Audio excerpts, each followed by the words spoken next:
Well, to quote the old Monty Python thing, so now for something completely different. This is something way out there for us on this end of the program. Middle Eastern descent is where this old recipe comes from. That's right. This is called a dolma. Now, I love these things, and you can't get them here. Well, you can get them someplace in town. You can also buy them in a can. But I figured out how to make them on my own. They're not that difficult. This is something really fun to make, and they're very tasty. So what it uses is you have to buy these grape leaves that are jarred or bottled or canned, and they come rolled up in little packages like that. You just unwrap them. There's 2 or 3 of them all together. Okay, we're going to actually they're actually rice-filled grape leaves, stuffed grape leaves. So I'm using Jasmati rice today. This is actually a Texas company or a USA company. This is a long-grain jasmine rice, which jasmine rice is a little bit perfumed, so I use this a lot of times for Indian dishes or Middle Eastern dishes.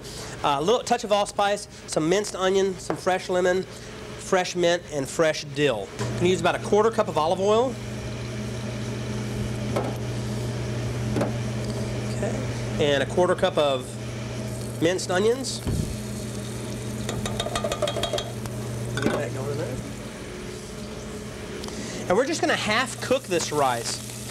You know, normally when you cook rice, it's 2 parts water, 1 part rice. We're just doing 1 and 1 just to kind of par cook it, because these are going to be steamed later on. Got 1 cup of that Jasmati rice or jasmine rice. And just let this rice soak up that oil, so this kind of seals that rice so it doesn't get all gummy. Now to that we're going to add our 1 cup of water. And you could cover it. Once it comes to a boil, you can cover it and just let that rice steam. It'll end up being about half cooked. And I add my lemon juice at this stage too. A little bit of lemon zest, the zest of 1 lemon, and the juice of a lemon. Got some fresh mint here, and some fresh dill. Now our rice has absorbed that liquid, so I'm going to go ahead and take that off the heat. It's a little bit sticky down there. That's all right. And while that's warm, we're going to go ahead and add those fresh herbs. Make it nice. And you know what's really good in this too is chopped parsley. Let me grab some chopped parsley for that too. Let me just show you how we roll these. Got some of this filling here. Take a grape leaf. Make sure most of that stem has been cut off. Take a nice little bit right in the center. Now see, this is partially cooked.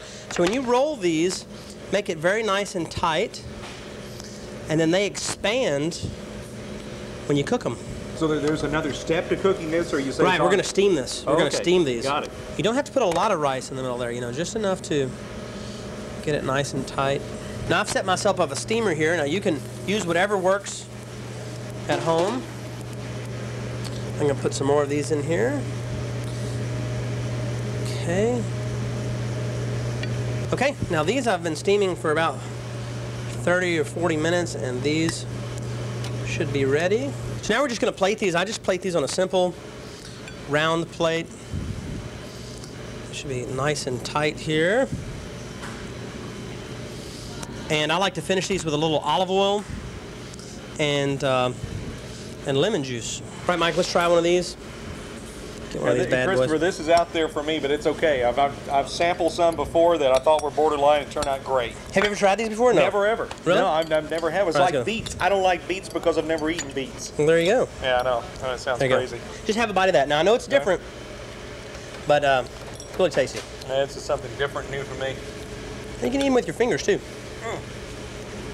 You know, one of those surprising combinations. I wouldn't say that it's something I would have made on my own, but I will eat them.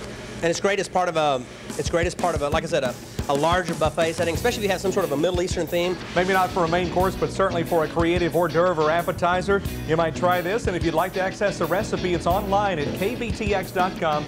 Go to the food page, click on the Christopher's Kitchen, and you'll find all the great recipes that we have for you there. For Christopher's Kitchen and Chris Lampo, I'm Mike Rice.